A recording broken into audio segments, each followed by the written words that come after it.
estamos en directo. Buenas tardes, Rocío. Llegó el momento, en directísimo, Sí, por supuesto, a la 1 de la tarde, como siempre. La 1 de la tarde, nosotros ya saben que les acompañamos a todos ustedes y ustedes nos acompañan a nosotros porque hoy siempre, todos los jueves, como ya es habitual, estarán con nosotros los colaboradores del tema del día, que es... Por ejemplo, que son muchos. Bueno, pues hoy vamos a hablar, por ejemplo, de la cistitis. Por ejemplo. Entre otros muchos asuntos, pero no los vamos a desvelar todos porque el sumario nos va a detallar muchos de ellos. Sentimos su presencia, sí, la sentimos. Estamos dentro de sus casas, en sus pantallas, pero también queremos estar en directo con ustedes, que nos llamen por teléfono y que participen activamente en nuestro programa, Vivir Bien, que es su programa también. Que ustedes hacen también de la salud algo rico y que seamos un poquito más multimillonarios. Eso es, multimillonarios, ya lo saben, a través de un número de teléfono, Rodrigo, 40 93 98. Muy fácil. Y también, si lo quieren hacer a través del correo electrónico, a vivirbien@rtvcyl.es. También para todos ustedes, abierto desde ya. Bueno, y todo el día también pueden hacer consultas a través de nuestro correo electrónico. Y una página web también. Eso es, www.rtvcyl.es. Ponen en Google, si quieren, Radio Televisión Castilla y León, y les sale directamente esta página. Pinchan en la pantalla que pone en directo y nos pueden ver en directo desde cualquier parte del planeta. Y nosotros encantados de colaborar y de participar con ustedes en cultivar la salud. ¿Nos vamos al sumario? Directamente, sumario. Vamos al sumario. Comienza el último programa del mes de marzo, fecha en la que, por cierto, celebramos el Día Mundial contra el Cáncer de Colon. Nuestro médico Javier Marina viene para hablar de cistitis y de una nueva técnica que selecciona los embriones para que no tengan el gen del cáncer de mama.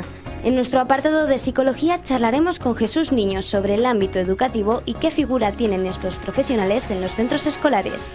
Prudencio Prieto viene para defender a todos los consumidores y para explicarnos cómo actuar si tenemos problemas cuando acudimos a un bar o restaurante. Haremos Tai Chi Chikung con María Jesús Marcial para tonificar nuestro cuerpo. Tomaremos un té con nombre de isla y en nuestra sección de discapacidad estaremos en León con una pareja muy especial. Además, estaremos en directo con una electrolinera y mucho más. Sin prisa pero sin pausa, comienza A Vivir Bien. Comienza, eso es. Y yo creo que vamos a comenzar muy bien recargándonos nuestras pilas. Sí, yo creo que además hoy Vidane se ha ido a recargar el móvil hasta un punto muy especial. Vidane, muy buenas tardes. Buenas tardes, Vidane. Cuéntanos. Muy buenas tardes, pues ni nos vamos a cargar las pilas ni vamos a cargar el móvil, pero Explícate. Por ahí andan los tiros. Lo que vamos a hacer es cargar lo que casi ya no podemos decir que es el coche del futuro, sino el coche del presente. Es esos coches eléctricos, como bien sabéis, Castilla y León va a ser la primera en España en fabricar esos coches a través de Renault. Y nosotros estamos en uno de los puntos de carga, de uno de los 40 puntos de carga que se van a distribuir entre Valladolid y Palencia. Estos son los primeros y vamos a conocer cómo funcionan. Y es que tenemos que estar bien preparados para la llegada de esos coches. Será dentro de un momento, podremos ver aquí un ejemplo de lo que van a ser esos coches eléctricos y sobre todo que estemos bien preparados y saber dónde se van a distribuir esos puntos. Muy bien, pues aquí estaremos muy atentos a todo lo que nos cuente Vidane Galicia, así que dentro de un ratito contactamos contigo otra vez. Muchísimas gracias, compañera, hasta ahora. Hasta luego. Adiós. Y gracias. vamos a hablar de muchos temas ahora con Javier Marina, ginecólogo. Muy buenas tardes. Buenas tardes, Buenas tardes de nuevo. Bienvenido. Bueno, muchos temas tampoco, pero dos importantes. Uno muy importante también. Uno que ha sido noticia hace muy poquito tiempo y es que, bueno, el cáncer de mama... No vamos a decir que tiene cura, pero sí se conocen los genes que se pueden evitar. No, lo que hay es que hay un porcentaje de pacientes que llevan dentro de su mapa cromosómica ya el oncogen, bien sea el BRCA1 o BRCA2. Entonces lo que se hace ahora es en la multiplicación celular en el tercer día es extraerlos y ver cuál de ellos no lleva digamos, esa falla, para entendernos, y entonces introducirle con la garantía de que por lo menos ese feto, varón o hembra, porque el cáncer de mama también afecta a los varones, pues por lo menos ese va a tener la garantía de que no va a transmitir lo que su madre o tía o familia por herencia iba a transmitir. El pasado mes de diciembre, el pasado año concretamente, nació el primer bebé libre del gen BRCA1. Para que todo el mundo sepa en qué consiste este gen. Se han descubierto dos oncogenes que si la paciente o el paciente que los Así que los lleva, determinadamente va a padecer un cáncer de mama si vive aproximadamente un total de 80 años. Es prácticamente seguro que lo va a desarrollar. Lo que pasa es que no se sabe nunca en qué momento va a ser. Sí se sabe, por otra parte, que ese tipo de pacientes que desarrollan cánceres de mama cuando tienen expresado el BRCA1 o el BRCA2 suele ser gente joven. Ajá. O sea, se da pues, cuando te dejan familias, pues mire, mi madre ha tenido un cáncer de mama a los 58, yo me acaban de diagnosticar uno y tengo 32 o 34, tal. Eso sí es muy sospechoso y en esos casos son los que está digamos, indicado el realizar este tipo de pruebas. Hay ya unos protocolos cuando hay 2 o 3 casos en la familia, cuando hay 2 de mama y 1 de ovario, porque el de ovario también interviene en este tipo de mutaciones oncogénicas. Sí. Para no confundir a la gente que nos está viendo, no es que se haya detectado qué personas van a tener ese cáncer de mama, sino cuáles son las personas que hereditariamente van a tener. Claro, no, pero es un poco lo mismo, es decir, si alguien en su estudio genético lleva sobreexpresado el BRCA1 y BRCA2, sabe que casi con toda seguridad va a desarrollar un cáncer de mama. De ahí la importancia de que se extraigan al tercer día hay 8 células, o 10, se extraiga una célula, se garantice que esa, que se reintroduce luego, no lleva esa sobreexpresión, con lo cual por lo menos ese paso le evitamos, a esa persona se lo evitamos. Muy importante. ¿Qué porcentaje de transmisión de padres a hijos? Vamos a ver, el cáncer hereditario como tal, con la expresión del BRCA1 y BRCA2 se estima entre un 5 y un 10% de los cánceres. El resto, desgraciadamente, no obedece a estos patrones y son de aparición espontánea, aunque también hay otro gran grupo que se llama familias tradicionalmente cancerosas, que no tienen ninguna de esa expresión o que por lo menos con la ciencia de la que hoy disponemos no somos capaces de detectar. Yo estoy convencido de que dentro de unos años cada enfermedad tendrá su alteración en un cromosómico. Estaremos marcados de por vida, lo que pasa en que hoy por hoy no lo sabemos, como pasa con la diabetes, como pasa ya con determinados tipos de patologías coronarias, en fin. Bueno, para que nos dé tiempo a todo lo que queríamos comentar, este es uno de los temas que queríamos tratar hoy con Javier Marina, pero el otro es una enfermedad que cursa con un dolor muy agudo, como es la cistitis. Malestar. La cistitis, sobre todo en las mujeres, sí, la verdad es que lo hacen pasar mal y es realmente incómodo y sobre todo llega a veces a producir crisis de hematuria, es decir, aparición de sangre en la orina. Yo no sé si tenemos un pequeño vídeo. A ver, vamos a verlo.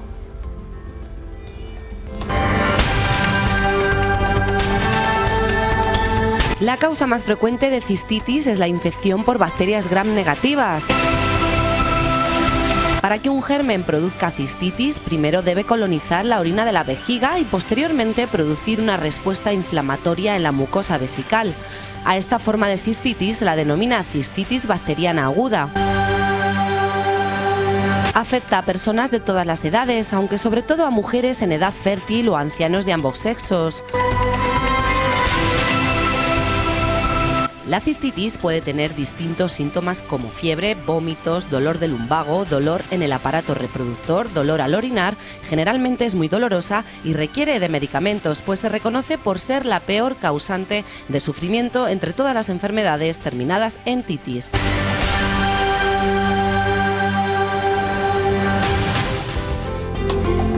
Gastroenteritis. Bueno, todas esas son procesos inflamatorios infecciosos, pero lo que no cabe duda es que esta, especialmente por la necesidad imperiosa y por el dolor que muchas veces produce de ir al baño, porque la cistitis en el 90% de los casos la paciente cuando llega a la consulta ya te la diagnostica ella. Doctor, mire, voy al baño 30 veces, hago 4 gotas y encima veo las estrellas. Perdíconas, eso normalmente es una cistitis. ¿Qué situaciones son las que luego Hombre, ocurren esta cistitis? las cistitis, como hemos puesto ahí en el vídeo, la mayoría o las más así peligrosas son las bacterianas, es decir, aquellas que se producen por la presencia de gérmenes, ¿no? Pero también hay otras que tienen posiblemente algún germen, como son todas las cistitis irritativas o afrígore, y luego también otra llamada cistitis, que es esta de la vejiga hiperactiva, la paciente que tiene ganas de hacer pis cada poco, pero que le han diagnosticado una cistitis y va al médico y todos los análisis le dan negativos, ¿no? Con lo cual no hay gérmenes, en principio al menos, que la produzcan. Ahora, sí es importante, en principio, llegar al diagnóstico correcto. Y hay dos cosas que yo creo que de la cistitis, sobre todo en las mujeres, habría que, digamos, reseñar. Aparte de que se da más frecuentemente en mujeres, dos problemas. El problema es, uno de ellos es el germen que lo produce y la repetición. Y eso hace muchas veces pensar que la paciente, pues efectivamente se hace un análisis de orina y está producida por un coli o por una pseudomona, bueno, bacterias, ¿no? Resulta que se le pone el tratamiento, se corrige y al cabo de X tiempo vuelta otra vez y vuelta otra vez, ¿no? Entonces es importante, por eso digo, en las mujeres muchas cistitis se producen por vía ascendente, por patología bacteriana que existe en la vagina y que por continuidad a través de la uretra penetran en el tracto urinario y pueden volver a producir cistitis. Cuando eso sucede, lo primero que hay que valorar es el estado aséptico que esa paciente tenga a nivel vaginal, bien con unas pruebas, un cultivo, porque muchas veces el foco sigue permanentemente ahí. Y con un tratamiento oral muchas veces la vagina no queda lo suficientemente aseptizada y requiere de tratamientos locales. Recordamos que tienen un número de teléfono para que llamen, hagan sus consultas o cuenten sus casos particulares, 983 40 93 98, estamos a su disposición. Y yo quería preguntarte, Javier, si hay algún modo, alguna manera de prevención de la cistitis. Hombre, las prevenciones de la cistitis es siempre tener una buena sepsis en el aparato genital. Siempre se ha recomendado a las mujeres que cuando vayan a hacer pipí siempre se utilicen el papel de adelante para atrás, nunca al revés, precisamente para no transportar gérmenes o posibles gérmenes, que en el tracto rectal hay muchos y muy abundantes, y sobre todo el coli, que es uno de los grandes productores de cistitis. Eso en primer lugar. En segundo lugar, beber abundante líquido, sobre todo en aquellas personas que por sus especiales características o por su tipo de trabajo, en sitios donde coge frío en los pies, en la tripa y tal, es más propensa la aparición de cistitis, el beber abundante agua. Los tratamientos que en este momento, de los que en este momento disponemos, son los estándares, los clásicos de antibióticos, ¿no? Incluso en monodosis o en 2 dosis, que van muy bien, pero ahora cada vez están irrumpiendo más en el mercado tratamientos más naturales, sobre todo a expensas de trébol rojo, arándano rojo, perdón, y vitamina C. Y esto es porque la vitamina C acidifica el medio, con lo cual evita la producción de gérmenes, y estos productos con arándano rojo van muy bien para eliminar y aseptizar, digamos, un poco lo que es todo el tracto urinario. Javier, para terminar rápidamente, yo no sé si algún tipo de tejido de la ropa también, lo que es en... Pero eso irritaría la zona, interior. Eso irritaría, no tiene nada que ver, pero ¿no? se confundiría. Quería dejar para final lo más nuevo que hay, que es una autovacuna, que ha salido al mercado, ya está, nosotros ya la podemos dispensar, en la que vienen los 4 gérmenes más, digamos, tradicionalmente, digamos, precursores de una cistitis, pero el médico puede eliminar alguno de esos y en función de los análisis poner el que en el caso de esa paciente es el mayor productor. Eso se lleva a la farmacia, se prepara una vacuna para esa paciente y además está incluida en la seguridad social, con lo cual siempre es más digamos, fácil acceder a ella. Pero lo que no cabe duda es que cualquier paciente con más de 3 o 4 cistitis al año es subsidiaria de que sea o que tenga acceso a la utilización de esta novedad, que ya es de ahora mismo, de utilizar las autovacunas contra la cistitis. Una muy buena noticia. Muy buena, sí, señor. Marina, muchísimas gracias, Javier. Gracias a vosotros y hasta el próximo jueves. Hasta el próximo jueves. Próximo jueves. Además, por cierto, el próximo jueves es el Día Mundial de la Salud. Eso es. Tenemos algo muy especial en este Seguro. programa. Gracias, Javier. Buenas tardes. Quédate con nosotros porque ahora nos vamos a trasladar y vamos a recargar, como bien habíamos visto al principio, nuestro coche de una manera muy rápida. El nuestro todavía no, el mío por lo menos no tiene zona de carga. Algún día. Yo no sé si el coche de Vidane tiene zona de carga. Vidane, cuéntanos. Pues va a ser que no todavía, pero como decíamos, el coche eléctrico es ya prácticamente una realidad y tenemos que estar ya preparados, y para eso necesitamos puntos como este que tenemos aquí. Son los 2 primeros puntos que se han ubicado en Valladolid, pero van a ser unos cuantos más, y para eso tenemos aquí a la gerente de Merix, una de las empresas que se está encargando de estos puntos. Isabel, muy buenas tardes. Hola, buenas tardes, ¿qué tal? Sí, efectivamente se van a colocar en un primer momento entre Valladolid y Palencia un total de 40 puntos de recarga. Concretamente en Valladolid habrá 30 y en Palencia otros 10. Estos son los 2 primeros que se inauguraron el pasado febrero aquí en Valladolid, y en las próximas semanas estarán el resto hasta completar los 40. ¿Dónde se van a colocar exactamente? Porque vemos en este caso estos 2 que están en la vía pública, pero también va a haber puntos en parkings, ¿no? Sí, en un primer momento, como es una iniciativa que están llevando a cabo los ayuntamientos de Valladolid y Palencia, junto con el Ente Regional de la Energía, Iberdrola, pues se colocarán en lugares, tanto en las calles como en lugares públicos, en consejerías, por ejemplo, aquí en Valladolid va a haber en la Plaza del Milenio, que está casi ya terminada, y también en algunos parkings de edificios públicos en un primer momento. Más adelante ya se irán colocando en otros lugares como centros comerciales, hoteles. Nosotros en concreto también colocamos en empresas privadas, sobre todo centros comerciales y hoteles. Isabel, ¿qué le parece si empezamos a ver un poco cómo se utiliza? Porque para ello vamos a necesitar una tarjeta, ¿no? Una tarjeta que tenemos aquí. Sí, las tarjetas las proporcionarán los ayuntamientos. Si quiere, a ver, sí, te la muestro. Esta concretamente tiene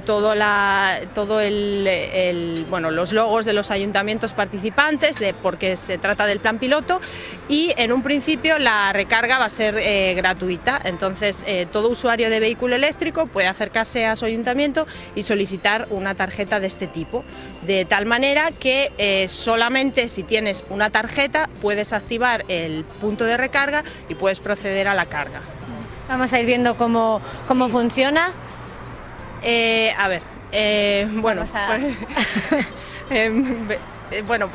Javier en concreto, pues con su coche eléctrico viene al punto de recarga con la tarjeta, le reconoce como usuario, para ello se enciende la luz verde, que quiere decir que le reconoce, se abre la compuerta y puede enchufar. En el momento que el coche se está cargando, se enciende la luz azul y eso indica que el proceso de carga se está realizando favorablemente. Cuando el usuario quiera dejar de cargar, pues porque ha parado para hacer unas gestiones y ya va a salir, vuelve a pasar la tarjeta y en ese momento la compuerta se abre porque le reconoce. Ninguna persona puede desactivar o desenchufarte el cable, ya que están pensados que solamente el usuario de la tarjeta pueda ser el que lo desenchufe. Y en un primer momento va a ser un periodo de carga máximo de 3 horas. A las 3 horas el punto de recarga empezaría a parpadear, indicando que la carga está finalizada y que tiene que retirar el vehículo. Bueno, nuestro usuario de hoy, que era Javier, como le veíamos mostrándonos el uso de estos puntos de carga, es además responsable de proyectos de CIDAUT, de este coche que tenemos aquí. Cuéntanos exactamente cómo están preparados, qué autonomía tienen estos vehículos.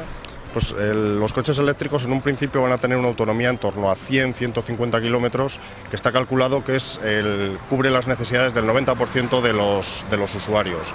Están pensados para un entorno urbano y periurbano, y nos permiten cubrir la movilidad de lo que sería un vehículo de una flota de reparto o un vehículo de un usuario particular que o no tiene necesidad de viajar o tiene un segundo coche para hacer viajes largos. Y desde luego cuando hablamos de coches eléctricos, como decía yo, que ya no son los coches del futuro, sino prácticamente ya los coches del presente, tenemos que hablar de ventajas económicas y sobre todo ecológicas y medioambientales. Muy bien, las ventajas económicas, de momento el precio de adquisición de un coche eléctrico está penalizado por el elevado coste de las baterías. Cuando tengamos una producción más elevada de coche eléctrico, esta penalización irá siendo menor y donde realmente tenemos ventajas es en el uso. Lo que necesitaríamos hoy en día para hacer 100 kilómetros por ciudad con un vehículo de combustión nos estaríamos gastando pues en torno a 8 o 10 euros. Con un vehículo eléctrico podemos recorrer esta misma distancia con 2 euros, 2,5 euros de electricidad. Pues desde luego lo que sabemos es que ahora parece algo raro el tener que venir aquí a enchufar nuestro vehículo, pero dentro de nada será lo habitual y tenemos que ir acostumbrándonos a ello. Muchísimas gracias a los dos y chicos, espero que os haya quedado bien claro cómo hay que usar estos puntos de carga. Muy bien, clarísimo. Muy bien, Oye, dentro pues de nada estaremos nosotros por allí. Habrá que comprarse un coche eléctrico por lo menos para andar por ciudad. Muchísimas gracias, Irene. Nos vemos enseguida. ¿Ya sabe que todo el mundo puede participar en directo con nosotros o no? Yo creo que sí, yo ¿no? creo que lo sabe todo el mundo. 983 40 93 98. Eso es. Para hacer sus consultas. Pero hoy, hoy es un día especial, hoy jueves 31 de marzo. Es el Día Mundial del Cáncer de Colon, contra el cáncer de colon. Contra el cáncer de colon, algo que también está siendo muy habitual en las personas a partir de unos 40 años y nosotros hemos querido hacer nuestro pequeño homenaje a este día. Hoy se celebra el Día Mundial contra el Cáncer de Colon, el tumor maligno que se produce con mayor frecuencia y el segundo en mortalidad en España. Es el fruto del crecimiento anómalo de las células que forman los tejidos de esta parte del aparato digestivo. Algunos de los signos que permiten identificarlo son el dolor abdominal frecuente, hinchazón o calambres, el cansancio y los vómitos injustificados. Los principales factores de riesgo son la edad, pacientes a partir de 50 años, dietas ricas en grasas y pobres en fibra, la herencia familiar, ya que existe la posibilidad de que se transmita hereditariamente, y el estilo de vida, como el sedentarismo, la obesidad, el tabaquismo. Aunque no hay ninguna receta mágica contra el cáncer, se calcula que un adecuado programa de detención precoz permitiría evitar hasta un 30% de las muertes que ocasiona este cáncer. Existen 3 tipos de pruebas para detectar esta enfermedad. Un análisis de sangre oculta en heces, que debería hacerse cada 2 años en hombres y mujeres mayores de 50 años, un tacto rectal y la colonoscopia, que se hace en pacientes cuyos familiares han sufrido un cáncer de colon o en aquellos en los que el análisis de sangre dé positivo. El pronóstico de supervivencia varía según el momento del diagnóstico. En aquellos en los que el cáncer es detectado a tiempo, el índice es del 90%, aunque menos del 40% son identificados en esta fase inicial.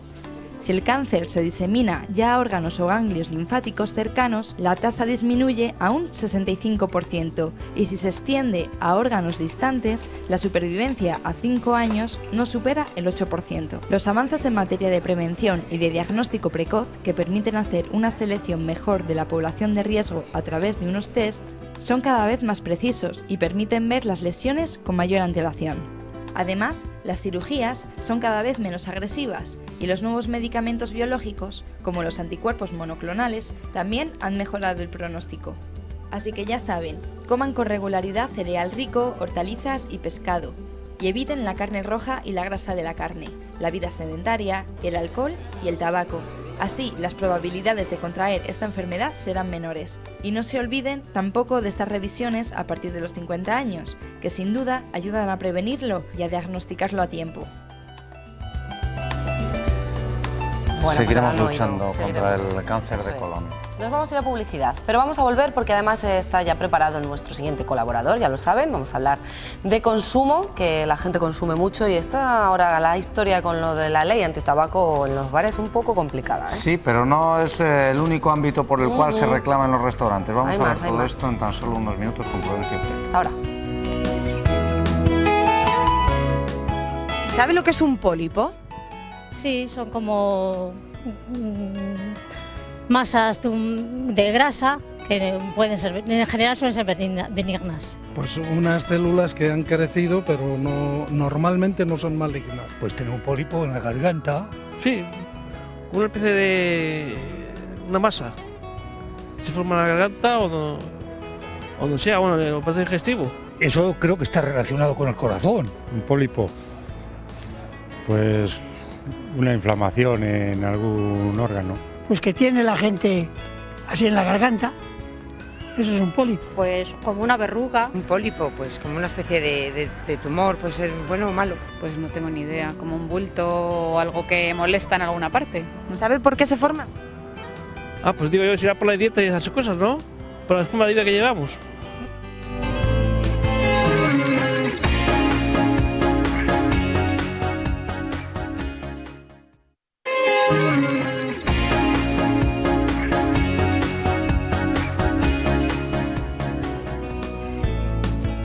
El pólipo es una protuberancia del tejido en una mucosa. Normalmente aparece en la nariz, los senos, el estómago o el intestino, y lo más habitual es que sea benigno. Además de en estos lugares del cuerpo, los pólipos también pueden producirse en otros sitios, como por ejemplo en la parte inferior del útero, en el denominado cuello uterino. Estos casos son muy comunes, especialmente en mujeres mayores de 20 años que ya han sido madres, como consecuencia del aumento en los niveles de estrógeno que provoca la maternidad. El tratamiento para estas protuberancias pasa por la cirugía, más o menos complicada dependiendo, claro está, del lugar en el que aparezca el pólipo. Por último, añadir que aunque este tumor es habitualmente benigno, como ya se precisó antes, en algunas ocasiones son la antesala de un cáncer, por eso es tan importante extirparlos tan pronto como sean descubiertos. Los pólipos, importantísimo. Vamos a cambiar de tercio y, como bien decíamos antes de irnos a publicidad, vamos a tocar el tema de restaurantes, de restauración. Prudencio Prieto, muy buenas tardes. Buenas tardes. Presidente de la Unión de Consumidores de Castilla y León, y como tal nos vienes a hablar de los problemas de los consumidores en los restaurantes. Más que problemas, diría yo, comentar un poquito la situación que se nos echa encima, dado precisamente por las próximas fiestas de Semana Santa.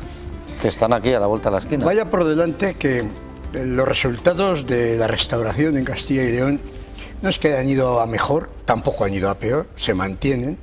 Hay que tener en consideración que es un número muy importante de establecimientos abiertos, trabajan muy bien, trabajan con muchísima profesionalidad, que es uno de los grandes problemas que tenemos los consumidores. Que es uno de los grandes problemas. De los grandes problemas, sí, porque luego te digo por qué estoy diciendo esto. Pero tenemos que ser serios a la hora de hacer estos comentarios, porque es un sector que está haciendo mucho y muy bien para llegar a ese servicio óptimo que requiere el ciudadano en su condición de consumidor. No obstante, hoy no vas a ser crítico, no me digas eso. Sí, sí, el problema no es ese, el problema es discernir un poco del por qué este programa y el que viene. En Castilla y León, repito, tenemos unos buenos profesionales. Lo que pasa es que las organizaciones empresariales de este campo debieran intentar, si no mejorar, al menos velar un poco para que no se junte todo. Hay todavía algunos establecimientos, cafeterías, bares, mesones, un montón de establecimientos que probablemente no cumplen con ese rigor que otro tipo de restauración sí que está cumpliendo.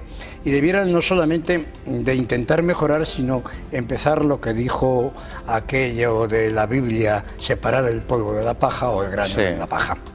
¿Por qué digo esto? Por la sencilla razón de que no podemos meter a todos en el mismo saco.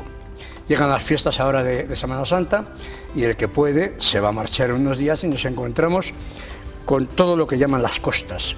Cataluña, Levante, Murcia, Andalucía, y nada tiene que ver, aun siendo bueno, nada tiene que ver Asturias, aquel tipo de restauración con lo que tenemos en Castilla y León. La falta de profesionalidad es patente, es uno de los grandes problemas que denuncian los consumidores. El producto que te dan en la ingesta alimentaria te lo venden como fresco cuando muchísimas veces es congelado. La negativa a darte o la retentiva de decirte no te doy ticket o factura, y ya no digo nada si pides las hojas de reclamaciones, te montan un bollo diciendo que quieres comer gratis y tú lo que quieres es salir de allí cuanto antes, pero eso lo haces ya como algo, como práctica habitual para que dejes de dar guerra. Y luego los precios que muchas veces no se ajustan ni a la carta ni a lo que tienen en la puerta. Intentan cobrarte aparte el pan, el vino o el postre incluido, y si pueden las tres cosas también, como consecuencia de que Se ha incrementado el costo de la vida, se ha incrementado los productos que te estoy sirviendo, 50.000 galimatías. Tenemos que tener la seguridad, sobre todo, que cuando vamos fuera de casa, con eso del adjetivo de turistas, que ya eso es muy importante. Vamos a recordar que lo que acabas de decir, estamos hablando de restaurantes que están fuera de la comunidad, costa, especialmente en la zona de costa. Aquí hay otro tipo de problemas, pero menores. Estamos hablando de costa para cuando nos vayamos. ¿Qué es lo que hay que hacer? Mucha paciencia, mucha tranquilidad y requerir la hoja de reclamaciones siempre, porque a partir de ahí podemos ejercer nuestros derechos sin ánimo de... Y además nadie que sale fuera de casa a pasar unos días pues va con ganas de broncas o va con ganas de comer gratis, porque hoy, afortunadamente, con todo lo que está cayendo encima, todavía no hemos llegado a esos extremos. Y si vas a un restaurante y le dices, oye, dame de comer que no te pago, por múltiples motivos, seguro que te da de comer, aunque luego tengas que, como en la película, fregar 2 horas los platos. ¿Recuerdas que tenemos encuestas, que hemos salido a la calle a preguntar a los castellanos y leoneses? Me he dado cuenta ahora. ¿Te has dado cuenta? Bueno, pues vamos a escuchar su opinión. Sí, de vez en cuando. Pues prácticamente no. Pues no, cuando he ido no. Al contrario, muy amables. No, no he tenido ninguno, pero porque en realidad es que no salimos apenas. No, porque como no acudo, no les tengo. No, nada. Bueno, algunos te atienden mejor que en otros, pero nada más. No sé, ayuntamiento, no sé. Creo que pedir la carta de a ver si me sale la palabra. La carta de reclamaciones y ver si entra en el baremo de la carta lo que a mí me ha sucedido y poderlo consultar. Pues pedir el libro de reclamaciones, por ejemplo, ¿no? Hombre, si es problema, pues habría que ir a consumo, según sea. Y si es a otro asunto, pues habría que ir por otra vía. Pedir la lista de reclamaciones, ¿no? Tienen hojas de reclamaciones, ¿no? Presentar alguna queja, no sé. Pues no sé, avisar a la policía local o a la Guardia Civil. Imagino que poner una reclamación en el libro de reclamaciones, imagino, y luego tramitarlo en no sé exactamente dónde. Es obligatorio en todo tipo de establecimientos. Sí, es obligatorio, eso lo sé. Por supuesto que sí, y además de cara al público. Sí, sé que es obligatorio que tengan hojas de reclamaciones, pero nunca lo he solicitado ni nada. He tenido negocio y tenía que tener siempre hojas de reclamaciones. Esa, pues una se queda, me la darían a mí, otra se queda en ellos y otra va a consumo. Pues la gente parece que sí, que lo tiene claro, que sabe qué hacer, sabe que hay que llamar también, si, en caso de que no quieran dar la hoja de reclamaciones, a la policía o a la Guardia Civil, y lo sabe casi todo el mundo. Yo creo que lo que sí que apuntaban es que la mayoría de la gente no ha tenido esos problemas. Yo tengo que reconocer que solo una vez en mi vida pedí una hoja de reclamaciones y lo arreglamos todo a puñetazos. No, lo arreglamos todo hablando como hay que hacer las cosas, como se entiende la gente. Pero la gente sí sabe rellenar. Hombre, después de 30 hojas, años, ¿no? Después de 30 años que llevamos en estos menesteres, es lógico, con que solo sea de bebidas, el consumidor sepa, aunque luego muchas veces deje y pierda sus derechos por no andar con el follón para evitar el lío ese que se monta, que si la hoja te la doy, que si no te la doy, que si que pongo, que si no pongo, que si me da factura. No es agradable para nadie. No. Y algunos perillanes saben precisamente que esto les otorga la posibilidad de hacer lo que quieren. ¿Qué es lo que pasa en nuestra restauración? Digo, en nuestra restauración, en nuestra comunidad. Se están no solamente esmerando por el buen hacer de su profesionalidad, sino porque además saben que uno de los éxitos que tienen no solamente es hacer grandes cosas y grandes platos, que también, sino sencillamente el éxito de ellos está en fidelizar. Cuando han fidelizado, han asegurado el éxito. ¿Qué es lo que pasa en la restauración de la costa que hablábamos? Pues sencillamente que el cliente, el consumidor, es un cliente de paso. No tienen que estar pendientes si va a venir mañana o pasado, porque lo mismo vas una vez a ese lugar y tardas en volver 15 años o no en tu vida. Entonces, esos abusos se cometen precisamente también por otro motivo, que es la cantidad enorme que se pide de comandas en una ingesta, y si tienen 200 o 150 o 300 clientes, tampoco se les puede atender con ese cuidado y ese esmero. Pero independientemente de eso, hay desde luego individuos que se meten a cocineros, y no nunca peor dicho, cuando no tienen ni puñetera idea. Yo les observo algunas veces, incluso en programas de televisión, cuando cogen y se empiezan la sencillez o la tontería, que parece que es una tontería, pero que ya te va marcando la capacidad profesional de ese individuo, cuando empieza, por ejemplo, algo tan sencillo como es darle vueltas al guiso que está haciendo en la sartén con una cuchara de hierro, una cuchara de metal. Eso ya denota la capacidad de inteligencia del mozo. Nunca dicen los profesionales que tienes que meter el hierro a la sartén. Mete la madera o mete otro tipo de herramientas, pero nunca. Entonces ya te vas dando cuenta de detalles. Ya sabía yo que hoy no iban todos los tiros. Ese no va por buen camino, pero bueno, allá ellos. Y luego, pero ¿es por eso por lo que dices que es un problema, que aquí se hagan las cosas también? No, al contrario. Entonces, ¿por qué? Yo digo cuando observamos los detalles de lo que hacen algunos cocineros o algunos expertos. No me refería a este caso, sino me refería a que lo hacen tan bien que ha creado un problema. ¿Qué problema? No, quizás me he explicado mal. En Castilla y León, es que hay que diferenciar. En Castilla y León tenemos una buena restauración, tenemos a la vez otro tipo de restauración más pequeña, no en el espacio, sino de peor profesionalidad, que esa es la que hay que corregir. No puedes comparar un restaurante con un cierto estilo, una cierta credibilidad que se ha ganado en el tiempo, pues con otro que ha llegado y ha puesto la taberna o ha puesto el propio restaurante, pero que viene no sé dónde, o ha encontrado la posibilidad de meterse ahí. O sea, falta de profesionalidad, que es lo que denuncian constantemente. Los abusos que se suelen cometer, menos aquí que en la costa, es el producto congelado que te lo venden como fresco. La reiteración a darte ticket o a darte factura por lo que cobras. La reiteración, llamarla cuando dices hoja de reclamaciones, se puede montar el pollo precisamente por eso. O sea, son pequeños detalles que eso solamente se observa en un cierto tipo de establecimiento. En otros, afortunadamente, y aquí en Castilla y León, que los tenemos, por cierto, muy buenos, no se da eso. Nada tiene que ver, reitero, la restauración del centro de Castilla y León, por ejemplo, ahora que vamos a ir de Semana Santa de festejo, con todo lo que ellos llaman la costa, desde Andalucía hasta Asturias, como tú decías, o desde Andalucía hasta Cataluña. Entonces, creo que no es el mismo hacer, por eso a lo mejor has omitido. No, quiero decir que no es el mismo hacer en las costas del Mediterráneo que en las costas del Cantábrico. Mucho menos. Aquí tenemos la suerte. Luego, otro de los problemas que estamos observando... Tenemos que acabar rápidamente con este problema. Estamos acabando la caída que tiene la restauración. El pequeño sondeo que nosotros hemos realizado, además con gente de la restauración, creíble para nosotros, si no nos lo hubiéramos preguntado, en el año 2010 han tenido entre un 5 y un 7% de caída. Pero ojo, no por lo que muchos dicen que es que ya no van, no, porque los que han dejado de ir a los restaurantes por motivo del dichoso tabaco, si han perdido uno, han ganado 3, porque aquellos otros que no iban por el dichoso tabaco, ahora van.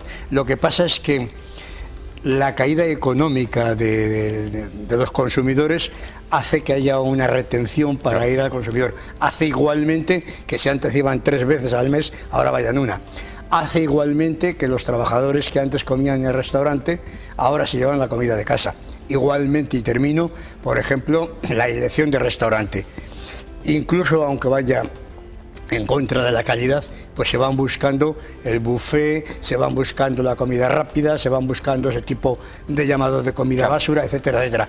Pero nunca, y en principio, y por lo que me han comentado estos hombres hasta ahora, es que la caída en la restauración sea por el dichoso tabaco, que afortunadamente ya era hora que lo pusieran. O sea que no se quejan tanto por el tabaco, ¿nos quieres decir con esto? Yo no creo que se quejan por el tabaco. Algún cantamañanas por ahí pues puede hacer de lo que no tiene que hacer. Quejarse del tabaco, que a lo mejor si empezara a levantar las cosas que tiene en la cocina, a lo mejor vería por qué la gente deja de ir a su casa. Madre mía, Prudencio, muchas gracias. Bueno, pues nos vamos a León, nos vamos a ir a conocer una pareja muy, muy especial en nuestra sección de discapacidad. No se lo pierdan. Vete echando ahí leche.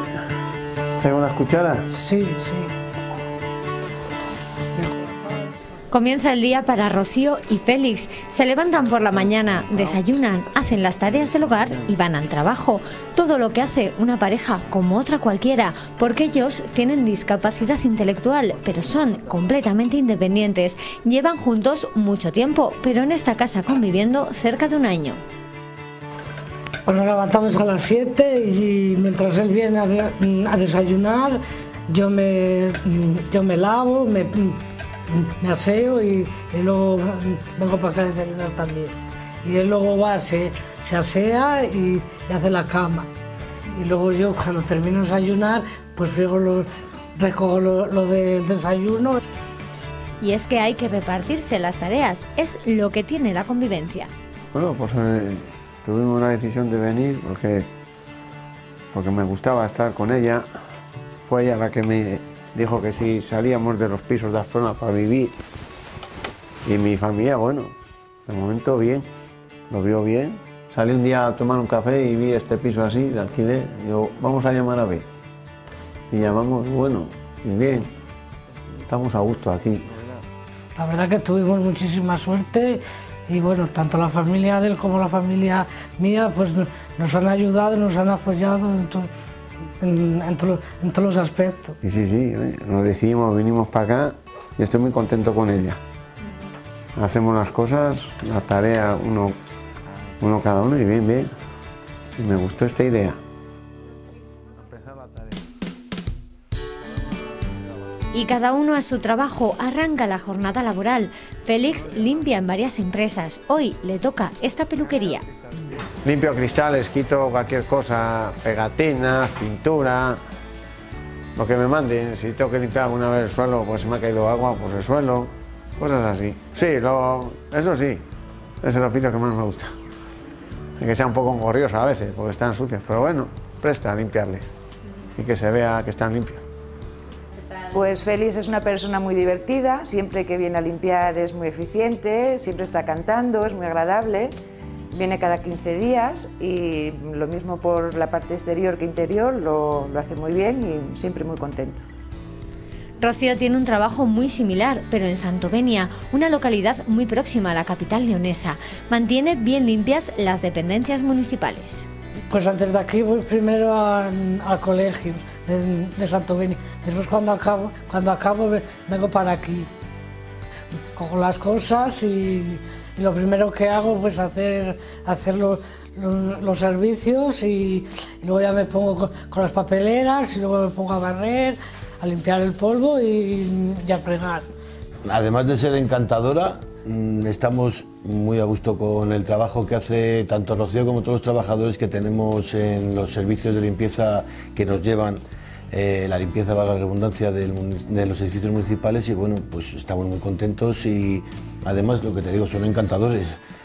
Todos los días te saludan, todos los días están alegres, todos los días están afables y vamos, en cuanto a limpieza no tenemos ninguna queja. Pero aquí no acaba el día porque después del trabajo llega el ocio. Hay que descansar, pasarlo bien y sobre todo disfrutar del tiempo juntos. Pues cuando llegamos a casa tomamos café y luego pues tenemos que ir a comprar, vamos a comprar y si no pues a dar una vuelta por ahí, si está bueno y si no en casa. Bueno, yo salgo a veces a ver el fútbol y eso, me gusta el fútbol, salir, alternar con amigos, con gente, ir al bar. Vamos de vez en cuando al cine, a cenar, cuando hay dinero, cuando no se puede, hay que tirar para atrás, estamos en crisis. Hombre, el resto vamos a ir a nuestro. Bueno, pues una pareja espectacular de León, pareja ambos Qué entrañable, de verdad, ¿eh? Discapacidad. La verdad que sí, es muy entrañable. Y nosotros ahora nos vamos a ir a publicidad, vamos a relajarnos a la vuelta porque tenemos varias opciones para relajarnos siempre los jueves, ya sea a través de la ingesta o de la práctica de nuestros cuerpos. Tai Chi Chikun, que está ya preparada María Jesús Marcial. Así que no se lo pierdan porque vamos a relajarnos. Hasta ahora. Normalmente destacamos la manzanilla por sus propiedades relajantes y tranquilizantes y es cierto, si sufres de insomnio, ansiedad o nervios es recomendable tomarse una taza de manzanilla antes de ir a dormir para descansar mejor. Sin embargo, los beneficios de la manzanilla van mucho más allá. Además de sus propiedades relajantes, tiene notables propiedades digestivas. Asimismo, la manzanilla tiene un accionar antiespasmódico que permite que los músculos se relajen y se distiendan. Personas con dolores menstruales y con contracturas musculares pueden buscar ayuda en la manzanilla. Y no podemos olvidarnos de su aportación a la estética. El aceite de esencia de manzanilla se utiliza para el cuidado del cutis en la confección de cremas limpiadoras o nutritivas, y los champús con manzanilla nos ayudarán a mantener el cabello con más brillo.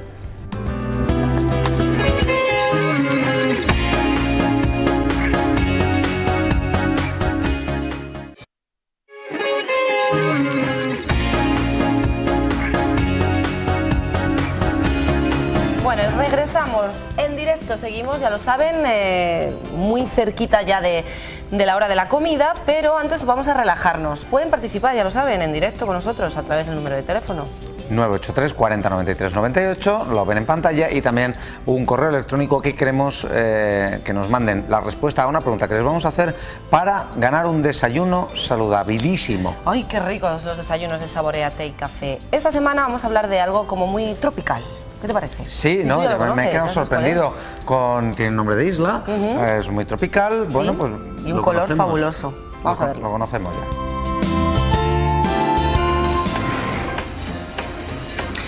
Sí, yo creo que me voy a tomar un cóctel.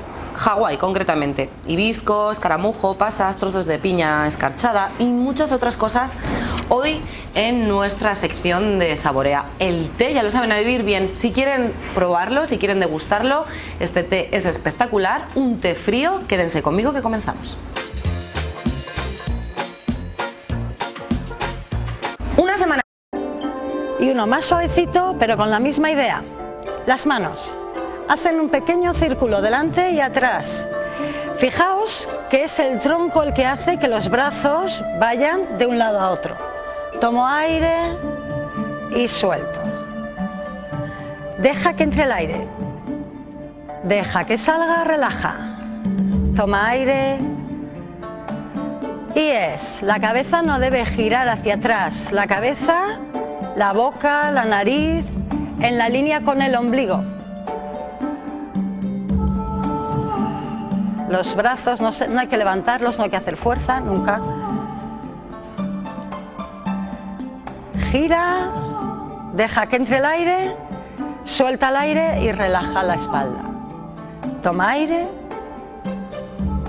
Y... fácil. Hoy hemos empezado por el difícil para que os fuerais animando, y os quedéis con este. Una vez más por cada lado.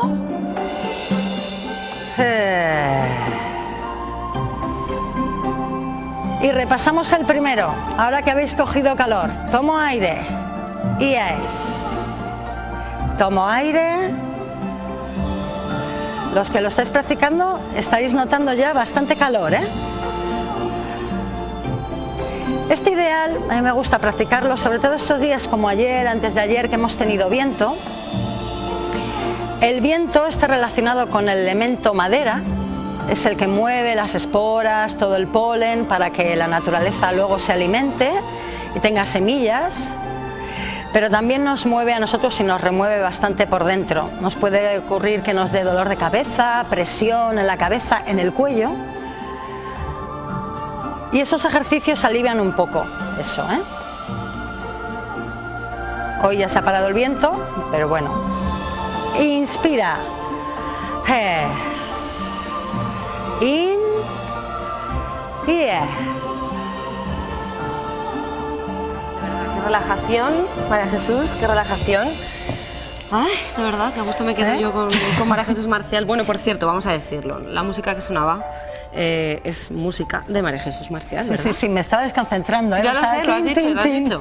Pero queríamos hacerte este pequeño regalo, homenaje, sorpresa, para que sepan todos en nuestra comunidad que aparte de practicar tai chi también tienes tu lado musical. Me encanta la música. Es que la música es otro camino también para, no sé, encontrarse con uno mismo y con los demás. A mí también. Creo que coincidimos las dos en ese aspecto. Bueno, nos vamos a ir a publicidad, pero yo creo que te voy a contar algo que seguro que también sabes, pero bueno, vamos a contárselo a todos los que nos están viendo. No lo sé todo, Bueno, algo yo creo que sí. Tú sabes que tiene mucho que ver, la memoria y la atención juegan un papel clave, señoras y señores, en la regulación del apetito. Sí, se lo cuento así, como lo oyen, porque resulta que comer delante de la pantalla, pues jugando a algo o trabajando, que nosotros por eso luego tenemos tanto hambre, fíjate. Con el ordenador, bueno, comer delante del ordenador puede aumentar nuestro apetito a lo largo del día, comprobado además por un estudio directamente en la Escuela de Psicología Experimental de la Universidad de Bristol, de Reino Unido. ¿Qué te parece? Que sí, que vamos, me lo creo perfectamente. ¿Te lo crees, verdad? Sí. Bueno, pues quédate conmigo porque luego vamos a hablar con Jesús Niño, nos vamos a publicidad y volvemos enseguida. Gracias, María Jesús. A vosotros. Adiós, chao.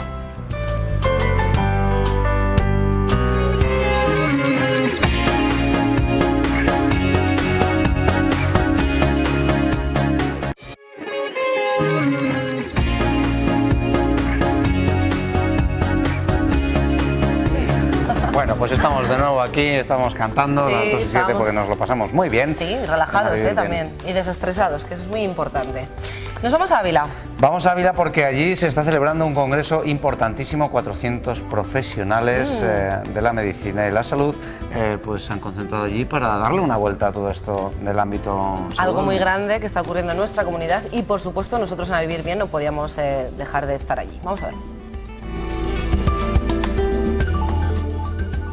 Primero fue Galeno, la intranet del complejo hospitalario de Ávila, que poco a poco fue creciendo y hoy permite seguir, por ejemplo, a un paciente ingresado, accediendo en un solo pantallazo a su dieta, los medicamentos que requiere, las pruebas realizadas e incluso el seguimiento de los cuidados de enfermería que ha recibido desde su ingreso. Pero las cosas han ido avanzando y Jimena es ya la reina de estas tecnologías. Hablamos de la historia clínica electrónica creada en Ávila. El profesional puede acceder a ella desde esta estación clínica, donde además convive con el resto de sistemas informáticos. Pero esto no queda ahí. También en radiología o en urgencias cuentan con este programa, que en definitiva integra toda la historia de un paciente en un mismo punto, conectando también todos los servicios e informes de pruebas. En definitiva, todo el área de salud de Ávila, integrando también a los centros de atención primaria y trabajando además en un proyecto que comunique a corto plazo este complejo con el Hospital de Talavera, que atiende a muchos pacientes del Tietar. Jimena es el germen de la historia clínica integrada en la comunidad y ha llegado ya a otros hospitales como el Río Ortega de Valladolid o los de Burgos y Soria. Lo que funciona bien en Ávila se traslada a León como se puede trasladar a Palencia, ¿no? Y esas buenas experiencias son los que aglutinan, porque yo creo que esto todo hay que verlo desde un punto de vista corporativo y sumando esfuerzos. No se puede inventar una cosa 2 veces ni se puede derrochar esfuerzo en hacer algo que ya está hecho, ¿no? Yo creo que con esas premisas Ávila ha cumplido un papel fundamental, pero insisto, porque existe una cultura desde los años ya 90 que todavía esto se percibía de una manera muy lejana, existía ya esa cultura en un gran número de profesionales del hospital y de la atención primaria. Jimena se convierte en la estrella de unas jornadas en las que la otra estrella es uno de sus ponentes, Alejandro Haddad, una de las voces más destacadas en el panorama mundial de nuevas tecnologías y sanidad. Las enfermedades crónicas son incurables. Luego entonces, nuestra forma tradicional de organizar el sistema sanitario no funciona en muchos casos, porque ya diagnosticar la enfermedad no es el problema, o curarla, porque es imposible. Nos toca hacer todo lo posible para minimizar o idealmente eliminar el sufrimiento innecesario. Y yo creo que ese es el papel más importante que pueden jugar las tecnologías de la información y la comunicación en este momento. Con un aparatito de esto, yo puedo tener acceso a la mejor información del mundo, y no solo en texto, puedo ver un vídeo en donde me permiten saber cómo reducir el riesgo de morirme de un infarto si tengo presión alta. Pero al mismo tiempo me puedo comunicar con un profesional sanitario con una pequeña camarita que me evita la necesidad de tener que ir a un hospital. Colombiano y canadiense, conocedor de 94 países, es uno de los ponentes de un congreso que reúne en Ávila a cerca de 400 profesionales vinculados con la sanidad. Bueno, lo hemos visto, gran profesional y nuevas tecnologías, que eso también es muy importante. Yo no sé si tienes vértigo. Grandes profesionales todos los que hemos visto allí. Muchísimas gracias a nuestros compañeros de Ávila por asistir, por presentarnos este congreso, y a Jimena, por presentarnos a Jimena también. Me dices que si tengo vértigo, pues no. Yo creo que un poco. Bueno, un poco, hombre, depende de la altura. Claro, como todos, pero yo creo que mejor lo vamos a ver, porque Sí, dirán en casa, ¿qué están diciendo ahora Rodrigo y Rocío? Lo vamos a ver en este vídeo, algo muy curioso, escuche. ¿Cuántos de ustedes han tenido la sensación de pánico al encontrarse a unos metros sobre el suelo? ¿Y a cuántos de ustedes les gustaría solucionarlo? Ahora es más fácil. Según un estudio de la Universidad de Basilea en Suiza, el miedo a las alturas puede superarse, ya no solo con una terapia conductual, sino también gracias a las hormonas del estrés. Los psicoterapeutas suelen tratar las fobias con una terapia de exposición, con el objetivo de atenuar progresivamente las respuestas de miedo a través de repetidas exposiciones, controlando las situaciones de temor. Los investigadores evaluaron los efectos del cortisol, una hormona del estrés humana implicada en la memoria, sobre la reducción del miedo entre las personas tratadas con terapia de exposición mediante el uso de una instalación de realidad virtual que simulaba una subida en un ascensor exterior. 1 hora antes de cada sesión, la mitad de los participantes consumían el cortisol por vía oral y la otra mitad placebo. Tras evaluar la respuesta de miedo entre los participantes, se demostró que aquellos que tomaron cortisol durante la terapia de exposición mostraron menos ansiedad y un menor aumento de la conductancia de la piel durante el seguimiento, lo que sugiere que el cortisol aumenta la acción de la terapia de exposición para reducir el miedo a las alturas. Bueno, pues ahora lo he oído. Ahora lo entiendo. Ahora lo entiendo todo. Lo que sí que tenemos que entender, y porque se está en estos momentos celebrando, es la buena mirada, ¿no?, que tenemos esos psicólogos hacia la nueva educación. Jesús Niño. Hola, muy buenas tardes. ¿Cómo buenas estáis? Tardes, bienvenido. Acabas de llegar del Congreso. Pues ahora mismo, recién llegado. ¿Qué tal estás? 1.250. 1.250 congresistas. Estamos ahí reunidos en la Feria de Muestras de Valladolid desde el martes por la tarde, que se inauguró y que finaliza mañana viernes a las 12:30. Tendrá lugar el acto de clausura. Y bueno, siempre mirando y velando por la salud de la educación, ¿no? Sí, fundamentalmente por el aspecto que el otro día comentábamos con los dos compañeros que estuvieron aquí, que es la figura del psicólogo educativo. Un psicólogo que el que entienda un poco dirá que ya está, ¿no?, inmerso en la actividad docente de los centros, pero que quieren darle pues una vuelta más, intentar que haya un profesional quizás más específico, no sé si es la palabra adecuada, ¿no?, con una formación solo en psicología y que intervenga en casos relacionados casi con la clínica, me atrevo a decir, aunque es un término que tampoco les convence demasiado. Hay problemas de, por ejemplo, de enuresis, dificultades para controlar la orina, problemas de obsesiones, de fobias o trastornos de personalidad, por ejemplo. Quiero decir, ahora está el orientador, que yo creo que ya muchos lo conocen. Hay un orientador en cada centro de secundaria. El departamento de orientación está compuesto por un orientador, que puede ser psicólogo, pedagogo o psicopedagogo. Pero los centros de primaria también tienen equipos de orientación educativa y psicopedagógica, desde hace unos cuantos años ya. Y ahí están, bueno, pues ahora podemos entrar a detallarlo, ¿no?, pero una figura como es la del orientador, que es un profesor de secundaria con la especialidad de psicología o pedagogía, como decía, pero además hay profesores de audición y lenguaje y de servicios a la comunidad, que son técnicos de FP, que tienen esa posibilidad de relacionarse quizás más con las familias y con todo el entorno del alumno. A lo mejor, si queréis, ahora entramos un poco a diferenciar lo que son los diferentes equipos de intervención educativa. Vamos a entrar a diferenciarlos, pero antes, todo este tipo de congresos, lo que se trata de hacer es cambiar absolutamente todo, pero es muy difícil cambiar primaria y secundaria tal y como está concebido ahora mismo, y es algo que sí se ha planteado en el Congreso, ¿no? Sí, yo creo que el planteamiento, bueno, la base es la psicología, pero es verdad que en algunos de los comentarios de los ponentes ves un poco hasta qué punto es adecuado modificar la estructura. Eso es a nivel político, es mucho más complejo, ¿no? Es verdad que la educación, como recordáis, nos ha tocado, por lo menos a mí, seguro que a vosotros, antes era obligatoria hasta los 14, después se amplió hasta los 16, y hay muchas familias, muchos padres y muchos profesores también que entienden que no es la mejor manera, ¿no? Sobre todo el tema de la obligatoriedad a ciertas edades. Hay planteamientos, hay hipótesis que dicen que podría ser mejor si fuera voluntario, en algunos de los años, y sobre todo con una orientación profesional mucho más adaptada, con la posibilidad de que se potencie, que también se está haciendo, lo que es el papel del formador a nivel de formación profesional, es decir, las salidas que tiene un alumno para ser un profesional. Pero esta obligatoriedad, ¿qué generaría en los alumnos? Pues en los alumnos que realmente no quieren estudiar, piensa que el psicoevolutivo cada vez es más temprana, Hay capacidades que desarrollan un pelín antes, sobre todo el tema de la independencia.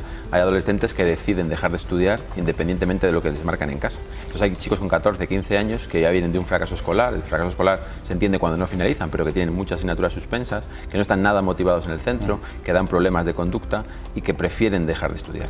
La ley no les deja ahora mismo. Hasta los 16 años es obligatorio que estén en el centro, y si no van, los padres son los responsables. ¿Cuáles son las necesidades principales que tiene la enseñanza, la educación en estos momentos, a niveles psicológicos? Cuando hablo de educación, hablo de formación de padres casi siempre. Es verdad que los padres, cuando les doy las charlas a ellos, que también trabajo con ellos, te dicen que muchas veces la formación tiene que ser del profesor, Quizá tiene que ser de todos, no es cuestión de decir tú más o yo más, ¿no? La cuestión es que hay que tener en cuenta que el objetivo final es que la educación de los niños o de los adolescentes sea lo más adecuada posible, porque va a repercutir en el resto de los colectivos. Es decir, si un padre se molesta por la educación de los hijos, va a estar mejor con el profesor. Si un profesor se motiva, está interesado y hace todo el esfuerzo posible para potenciar a ese alumno, la familia también va a estar de acuerdo.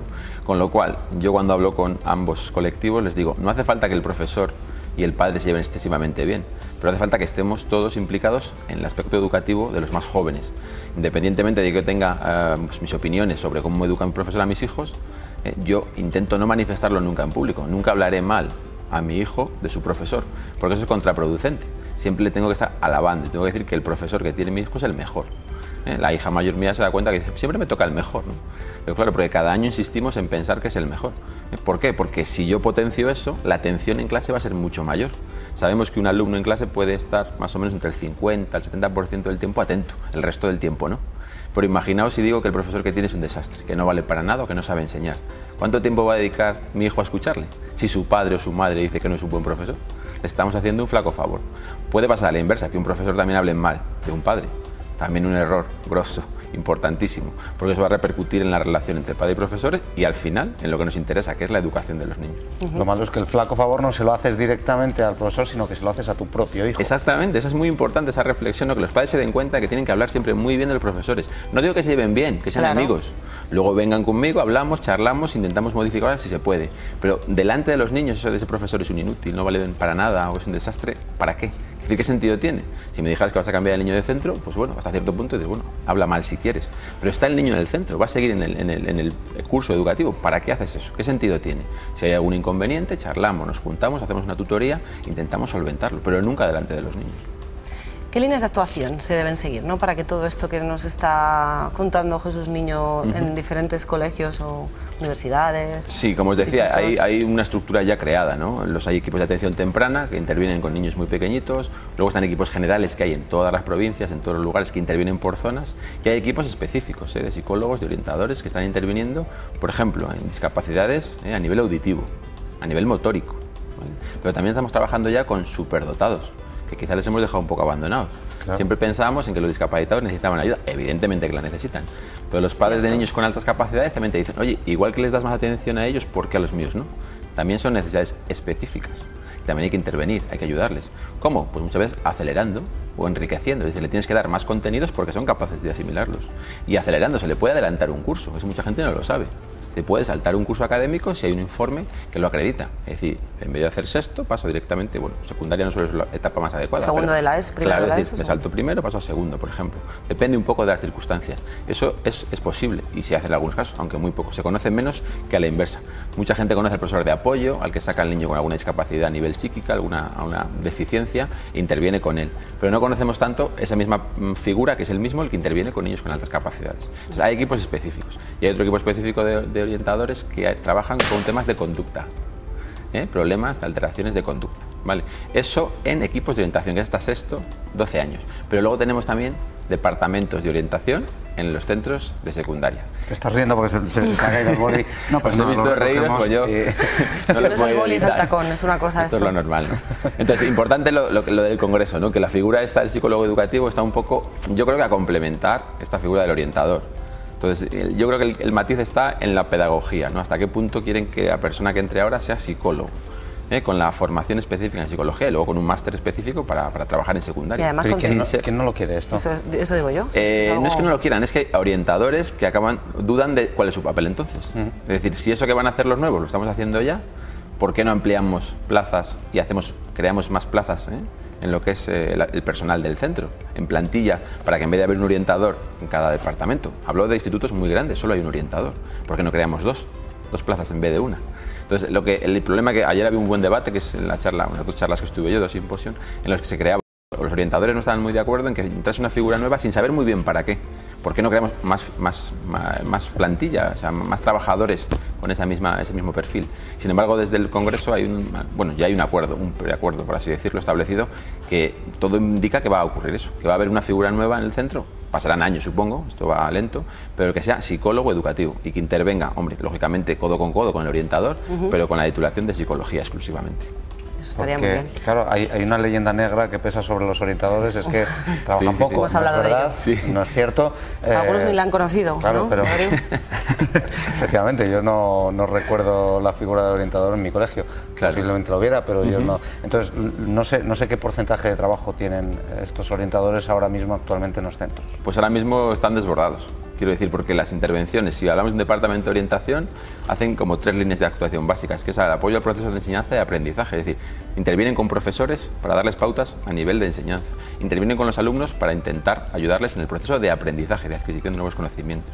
Pero también intervienen en el plan de acción tutorial. Acción tutorial es un montón de cosas que tienen relacionadas con el propio desarrollo personal. Y además la orientación vocacional. Es decir, cuando uno no acaba secundaria, ¿qué va a hacer? El orientador tiene mucho que ver ahí, es decir, qué capacidades, qué aptitudes tiene un alumno y dónde le podemos orientar mejor. No solo orienta el orientador, es verdad que la orientación es una función también de los tutores y de los profesores especialistas, pero la figura específica es el orientador. Y la imagen esa que tenemos o que tienen los orientadores quizá tampoco favorece, ¿no? La sensación de que los propios compañeros no potencien la figura del orientador. Porque igual que decíamos, si criticamos a los padres, pasa lo mismo con un compañero. Si el orientador le dice, bueno, el orientador, ¿no? ¿Y qué hace aquí? ¿A qué se dedica? También transmitimos una imagen despectiva de la propia profesión. Yo creo que eso hay que ir poco a poco mejorándolo. Yo creo que con el trabajo de cada día seguro que lo conseguimos. Y además es que ahora la gente joven, los niños pasan la mayor parte de su vida, ¿no? En el colegio. Pues la verdad es que hasta los 16... actividades extraescolares, etcétera.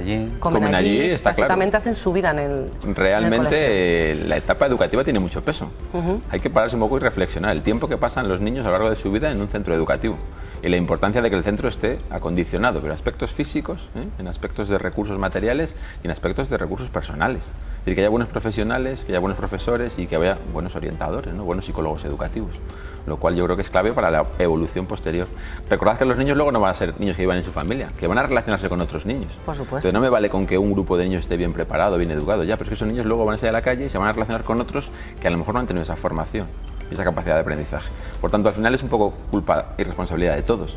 Tratamos de formar a nivel global, no solo a un centro concreto o a un tipo de personas, sino a todos los niños con las mismas condiciones. Y en otros ámbitos educativos, por ejemplo la universidad, yo no sé si ahora mismo existe también la figura del orientador o sería necesario... Yo creo que hay servicios de orientación a nivel también vocacional y mira, estuve en contacto por un tema de mi trabajo con la defensora del docente y me dio la sensación, hablé con una persona que me dio su referencia, que era una psicóloga también. O sea, en casos puntuales en los que pues, hay sensaciones de acoso o situaciones en las que necesitan apoyo a nivel psicológico. Creo que también hay un servicio en la universidad que va en esta línea. A lo mejor no está tan presente como el Departamento de Orientación, pero sí, también existe. Dentro de este congreso que estáis en estos momentos celebrando, ¿qué es lo que más podrías destacarnos de todo lo que hasta ahora has vivido en primera persona como psicólogo, ¿no? Sí, yo la verdad te ha llamado la atención, quizás, como Jesús. pertenezco al comité organizador, pues estás de aquí para allá todo el día. Es difícil centrarte y entrar en una ponencia. Yo estuve yo en 2 y lo que más me importó fue el tema de la psicología educativa. Estuvieron las confederaciones de padres, todos están de acuerdo en principio, no hubo ningún problema en los ponentes, en la mesa, no tanto en el auditorio, porque había gente que era orientador y dudó. Y a continuación hubo otra en las mismas condiciones donde estuvieron los portavoces parlamentarios de las comisiones de educación, con lo cual un poco esa línea está muy clara. Yo creo que ahora mismo no hay voces en contra en el aspecto político ni a nivel de familias. Creo que todos están de acuerdo de que los resultados serían positivos. Por tanto, la implantación de la figura parece más o menos evidente. Es verdad que los orientadores, las voces que, bueno, en el momento de ruegos y preguntas, sugerencias y demás, los que intervinieron hicieron una crítica en ese aspecto. ¿Qué funciones va a tener? ¿Por qué sí un psicólogo educativo y por qué no más orientadores? Es un poco el debate. Yo creo que el tema se va a generar con los propios orientadores. ¿Hasta qué punto esas dos figuras van a convivir con cierta tranquilidad? Nos queda esta jornada vespertina y la jornada de mañana por la mañana. Eso es. Temas interesantes. ¿Se están ya perfilando las conclusiones o no? Las conclusiones se leerán mañana. Desde luego interesantes son casi todos, ¿no? Porque como decimos, igual que hay conferencias, que hay simposios, hay comunicaciones más pequeñitas, en salas de espacio más reducido, pero también hay póster. En los póster ves un montón de posibilidades, dificultades de aprendizaje, temas de convivencia, temas de estrés docente, bueno, todo lo que tiene que ver y estar relacionado con el mundo educativo. La verdad es que un congreso es realmente para eso. Y lo más triste es que no puedes llegar a todo, es que es impensable, ¿no? Se están simultaneando entre 7 y 8 conferencias en algún momento, ¿sabes? Con lo cual la pena es esa, es decir, me gustaría estar aquí, y no se puede. Con lo cual luego en las conclusiones y en el material que nos entregan revisaremos de nuevo y si es necesario te pones en contacto con los profesionales de las diferentes universidades, incluso tanto de España como de fuera. Hay gente que ha venido de Rusia, como comentaban el otro día, hay un ponente también chino, sudamericanos hay muchos profesores y bueno, las universidades de España pues prácticamente de todas, claro. Muchísimas gracias, Jesús. Esperemos que sigas disfrutando de este congreso psicológico, sobre todo por toda la educación, y nos vemos la semana que viene. Bueno, seguís estando invitados, lo sabéis, ¿no? Sí, por supuesto. Sabemos. Ahí intentaremos asistir esta tarde o mañana a la clausura, pero tampoco te podemos prometer nada. Ya sabes que nuestra carga de trabajo es importante. Gracias, Jesús. Un placer. Hasta la semana que viene. Nosotros hemos llegado al final, psicológicamente, positivamente hablando. Eso es. Y volveremos mañana, que es viernes, y ya lo saben, muchas sorpresas, remedios naturales, nuestras tertulias, de todo. No nos queda más tiempo de despedirnos, así que nos despedimos ya. Mañana a la 1 estaremos aquí. No se pierdan mañana, que tenemos muchas sorpresas. Muchas sorpresas. Hasta mañana. Que vivan bien. Adiós. Chao.